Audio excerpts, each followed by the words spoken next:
Welcome to High School Mathematics. ছাত্ৰ ছাত্ৰীসকল আজি আমি অষ্টম শ্ৰেণীৰ গণিতৰ সপ্তম অধ্যায় ঘন আৰু ঘনমূল পাঠটো আলোচনা কৰিম। এই চাৰ্টখনত তোমালোকক 1 ৰ পৰা 20 লৈকে বৰ্গ সংখ্যা আৰু ঘন সংখ্যা বোৰ দিছে। 1 ৰ পৰা 20 লৈকে চাবা, আমি দেখিলে যাতে কোন চিনি পাব লাগে সংখ্যাবিলাক। আৰু কিছুমান কথা কৈছে যে ঘন সংখ্যাবিলাকৰ ভিতৰত আমাৰ কি হৈছে 164 আৰু 4096 এবিলাক ৰিপিট হয়, অৰ্থাৎ ঘন সংখ্যাও হয় বৰ্গ সংখ্যাও হয়। আৰু যুগ্ম সংখ্যাৰ ঘনফলবোৰ যুগ্ম হয় আৰু অযুগ্ম সংখ্যাৰ ঘনফলবিলাক অযুগ্ম হয়। ইয়াত তেনেকৈ আমাৰ এখন প্লাস কৰিবলৈ দিছে 1 কিউব 1 প্লাস 1 কিউবত 1 1 প্লাস 1 2 হ'ব, তেনে 2 কিউব 8 প্লাস 1 এটো 9 হ'ব, তেনে 2 কিউব প্লাস 2 কিউব 8 প্লাস 8 এটো 16 হ'ব। তেনেকৈ তোমালোকে পূৰণ কৰিবা, যোগ কৰিবা। তেনেকৈ 3 কিউব 27 প্লাস 1 কিউবত 1 হ'ল 27 প্লাস 1 28 হ'ল। 3 কিউবত 27 আৰু 2 কিউবত 8 27 প্লাস 8 35 হ'ল। 12 কিউব আৰু 1 কিউব যোগ হৈ পেলাই 1729 সংখ্যাটো পাইছে। আৰু দুটা সংখ্যাৰ কিউব হিচাপে এনেকৈ এটো পাইছে 9 কিউব প্লাস 10 কিউব, এটো 10 ৰ ঘৰত আছে 9 কিউব প্লাস 10 কিউব বা 10 কিউব প্লাস 9 কিউব 1729। গতিকে এটো এই সংখ্যাটো কোৱা হয় ৰামানুজন সংখ্যা, অৰ্থাৎ দুটা সংখ্যাৰ ঘন হিচাপে প্ৰকাশ কৰিব পৰা দুজোৰ সংখ্যাৰ ঘন হিচাপে প্ৰকাশ কৰিব পৰা আটাইতকৈ সৰু সংখ্যাটো, এটোক ৰামানুজন সংখ্যা বুলি কয়। আৰু ৰামানুজন কোন তোমালোকে জানাই, ইয়াত দিছেও, তোমালোকে চাবা, এটো জানিবলগীয়া কথা। ইয়াত দেখুৱাইছে 1729 ইকুৱেল 12 কিউব প্লাস 1 কিউব আৰু 10 কিউব প্লাস 9 কিউব, অৰ্থাৎ দুটা সংখ্যাৰ ঘন হিচাপে প্ৰকাশ কৰিব পৰা দুজোৰ সংখ্যাৰ ঘন হিচাপে প্ৰকাশ কৰিব পৰা আটাইতকৈ সৰু সংখ্যাটো হৈছে 1729, আৰু এটো কোৱা হয় ৰামানুজন সংখ্যা। আৰু এটো বৰ ৰখাল কাহিনী এটা আছে, যেটো পঢ়ি চাবা তোমালোকে। অনুশীলনী 7.1ত ইয়াত দিছে 1 নম্বৰ কুৱেশ্যনটো, তলৰ কোনকেইটা সংখ্যা পূৰ্ণ ঘন সংখ্যা নিৰ্ণয় কৰা। আমি দুটামান ইয়াৰ কৰি চাম। 500 আছে, 1331, এনেকৈ আমি উৎপাদক বিশ্লেষণ পদ্ধতিৰে কৰি চালে গম পাম। তো প্ৰথম কুৱেশ্যন আমাৰ 500 আছে, গতিকে আমি 500ৰ উৎপাদক বিশ্লেষণ কৰি চাম। তেতিয়া আমি 500ক 2ৰে কেনসেল কৰিলে 250 হ'ল, 2ৰে কেনসেল কৰিলে 125 হ'ল, 5ৰে কেনসেল কৰিলে 25, 5ৰে 5 বাৰ। therefore 500 উৎপাদক কিটা পালো আমি কিমান 2 into 2 into 5 into 5 into 5। ইয়াত আমাৰ কি হৈছে, যদি আমাৰ যেনেকৈ স্কোৱাৰত আমি দুটাকৈ জোৰা কৰোঁ বৰ্গ সংখ্যাৰ কাৰণে, ইয়াত আমি কিউবত কি কৰিব লাগিব, ঘন সংখ্যাৰ কাৰণে তিনিটাকৈ জোৰা কৰিব লাগিব। এতিয়া এইটো যদি আমি তিনিটাকৈ জোৰা কৰোঁ 5 কিউবটো আমাৰ হৈ আছে, কিন্তু আমাৰ 2 into 2 আমাৰ বেছি হৈ আছে, equal to 2 into 2 into 5 cube. আমাক কিউব সংখ্যাটোহে লাগে, গতিকে আমি 5 কিউবটো লিখিলোঁ। ইয়াত তুমি 5 কিউব দেখুৱাব পাৰা, তোমালোকে নেদেখুৱালেও হ'ব, প্ৰথম লাইনটোত লিখিলে হৈ যাব। তাৰপিছত লিখিবা therefore মৌলিক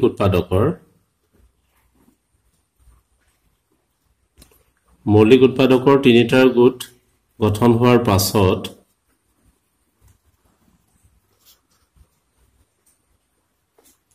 টু ইনটু টু এটো থাকি যায়।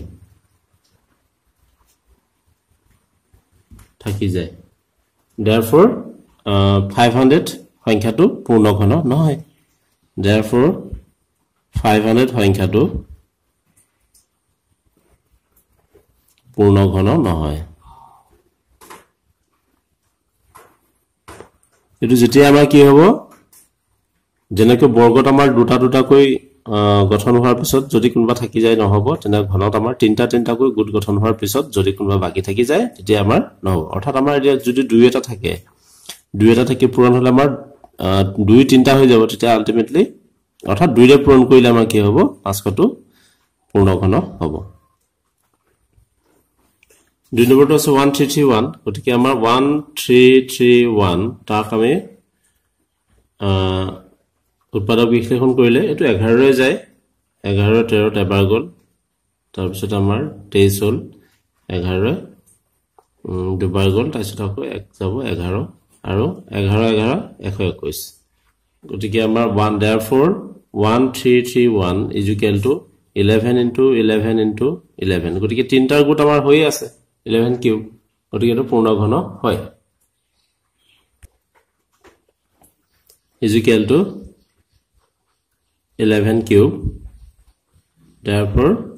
1331 সংখ্যাটো পূৰ্ণ ঘন হয়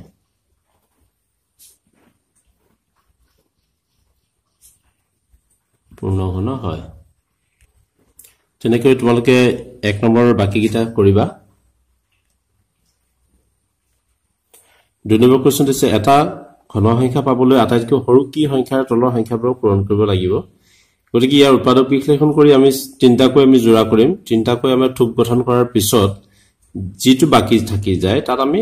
হেতু তিনটা কৰিবৰ কাৰণে যি পূৰণ কৰিব লাগে হেতু কৰিলে হ'ব তো এটো আছে 675 therefore 675 is equal to ইয়াৰ উৎপাদক বিশ্লেষণ কৰা 675 ৰ উৎপাদক বিশ্লেষণ কৰিলে প্ৰথমতে তোমালোকে 3 ৰে যাব 3 ৰে কাটিব পাৰা 3 ৰে কাটলে কি হ'ব 6 দুবাৰ গল এটো আকৌ দুবাৰ গল 5 আহিলে আকৌ 3 ৰে যাব 3 ৰে 7 3 21 7 15 5 আকৌ 3 ৰে গল তেতিয়া তোমালোকে পালা 25 আৰু 5 ৰে 5 বাৰ তো 675 is equal to কি পালা 3 into 3 into 3 into 5 into 5 গতিকে তিনটা আমাৰ তিনটা আছে 5 দুটা আছে গতিকে ইয়াক 5 এৰ পূৰণ কৰিলে আমাৰ কি হ'ব পূৰ্ণ ঘন হৈ যাব এটা কি হল আমাৰ 3 তিনিটা পালো আৰু 5 দুটা পালো গতিকে মৌলিক উৎপাদকৰ তিনটাৰ গুট গঠন হোৱাৰ পাছত আমি তিনটাৰ গুট এটা গঠন হল 5 into 5 থাকি গল এতিয়া 5 into 5 ক যদি তিনটাৰ গুট কৰিব লাগে তেনেহলে আৰু এটা 5 এৰ পূৰণ কৰিব লাগিব therefore ঘন সংখ্যা হবলৈ 675 ক 5 এৰে পূৰণ কৰিব লাগিব 5 এৰে পূৰণ কৰিব লাগিব গতিকে তোমালোকে 5 এৰে পূৰণ কৰি চাব পাৰা এটো আমি ঘন সংখ্যাটো কি পাও কোৱেশ্চন নম্বৰ 3 দিছে এটা ঘন সংখ্যা পাবলৈ আটাইতকৈ সৰু কি সংখ্যাৰ তলৰ সংখ্যাবোৰক হৰণ কৰিব লাগিব 2401 8192 এনেকৈ সংখ্যাবিলাক দিছে গতিকে আমি উৎপাদক বিশ্লেষণ কৰি চাব লাগিব 2401 তাৰ আমি উৎপাদক বিশ্লেষণ কৰিবলৈ আমি চাম অযুগ্ম সংখ্যা গতিকে 2 ৰে না যায় 4 2 6 1 7 যোগফলটো আমাৰ 3 গুণিতক নহয় গতিকে 3 ৰে না যায় 5 এটো না যাবই হেকত আমাৰ 0 বা 5 নাই 2 3 নগলে 6 না যায় 5 ৰ পিছত আমি 7 তে চেক কৰি চাও 7 3 গুণ 21 3 থাকিলে 30 হৈ গল 30 হলে আমাৰ 7 4 গুণ 28 2 বাকি থাকিলে 21 হল 7 3 গুণ 21 343 এটুকো 7 ৰে যাব 7 ৰে গলে 7 4 গুণ 28 আৰু 6 থাকিলে 7 9 গুণ 63 49 7 এৰে 7 টাইমছ গল অৰ্থাৎ আমি পালো এটো 7 into 7 into 7 into 7 গতিকে আমি তিনটাৰ গুট যদি গঠন কৰো তিনটাৰ গুট গঠন কৰিলে তিনটা হাত হৈ গল আমাৰ তিনটা হাতে এটা গুট হল বাকি উপৰেঞ্চি কি থাকিলে আন এটা হাত থাকিলে গতিকে ইয়াত আমাৰ হৰণ কৰাৰ কথা হৈছে গতিকে যেটো আমাৰ উপৰেঞ্চি হৈ যায় হেতুৰে আমি হৰণ কৰি দিলে হেতু নাইকিয়া হৈ যাব therefore তিনিটা সংখ্যাৰ থুক গঠন হোৱাৰ পাছত ৰৈ গৈছে 7 ৰৈ গৈছে 7 সংখ্যাটো ৰৈ গৈছে গতিকে 2401 সংখ্যাটো পূৰ্ণ ঘন নহয়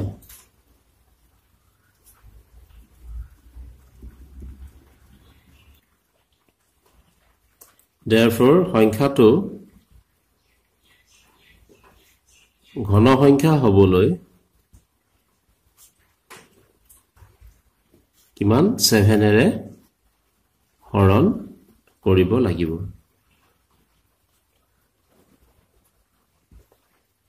ঘন সংখ্যা হবলৈ 7 এৰে হৰণ কৰিব লাগিব 6 নম্বৰ কোৱেশ্চনটো দিছে আটাইতকৈ কি সৰু সংখ্যাৰে তলৰ সংখ্যাবোৰক পূৰণ অথবা হৰণ কৰিলে এটা ঘন সংখ্যা পাম এটা আমি পূৰণৰ ক্ষেত্ৰত পাইছিলো হৰণৰ ক্ষেত্ৰতো পাইছিলো এটা পূৰণ নাইবা হৰণ কোনটো গতিকে আমি কৰিছা উৎপাদক বিশ্লেষণ কৰিছালে গম পাম অৰ্থাৎ যোনটো সৰু হয় যে পূৰণৰ ক্ষেত্ৰত যদি আমি সৰু সংখ্যাটো পূৰণ কৰিলে হয় তেনেহলে আমি সৰু সংখ্যাটো পূৰণ কৰিব লাগিব যদি হৰণ কৰা সংখ্যাটো সৰু হয় তেনেহলে আমি হৰণ কৰিব লাগিব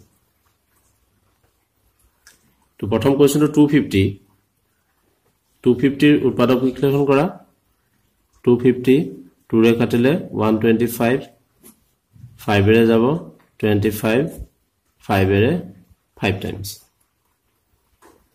is equal to 2 into 5 into 5 into 5 গতিকে মৌলিক উৎপাদকীকৰণত কি হৈছে 5 আমাৰ তিনটা আছে আৰু 2 এটা আছে এতে কি হ'ব ইয়াত তিনিটাৰ থক গঠন হোৱাৰ পাছত 2 এটা ৰৈ গৈছে এটো আমি লিখিলো কথাটো এটি ইয়াক যদি আমি পূৰ্ণবৰ্গ ঘন কৰিবলৈ আমি 2 টো যদি পূৰ্ণ ঘন কৰিবলগীয়া হয় তেনেহলে 2 দুটাৰে পূৰণ কৰিব লাগিব অৰ্থাৎ 4 ৰে পূৰণ কৰিব লাগিব আকৌ যদি আমি 2 টো নাইকিয়া কৰিবলগীয়া হয় তেতিয়া 2 ৰে হৰণ কৰিব লাগিব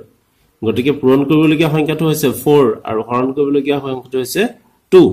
গতিকে আমি সৰু সংখ্যাটো অৰ্থাৎ 2 টোকে আমি একচেপ্ট কৰিব লাগিব হে আমি 2 ৰে হৰণ কৰিলে সংখ্যাটো পূৰ্ণ ঘন হ'ব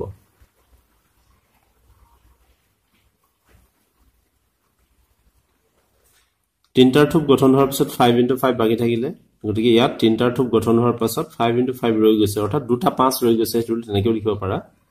therefore ঘন সংখ্যা হ'বলৈ সংখ্যাটো 5 ৰে পূৰণ কৰিব লাগিব গতিকে এটা থাকিলে আমি হৰণ কৰিম আৰু দুটা থাকিলে আমি তাক পূৰণ কৰিলে তিনটা হ'ব গতিকে আজিলৈ ইমানকে দিলো আশা কৰো বুজি পাইছা চাগৈ আৰু তোমালোকে যি সকলে চেনেলটো সাবস্ক্ৰাইব কৰা নাই চেনেলটো সাবস্ক্ৰাইব কৰিবা আৰু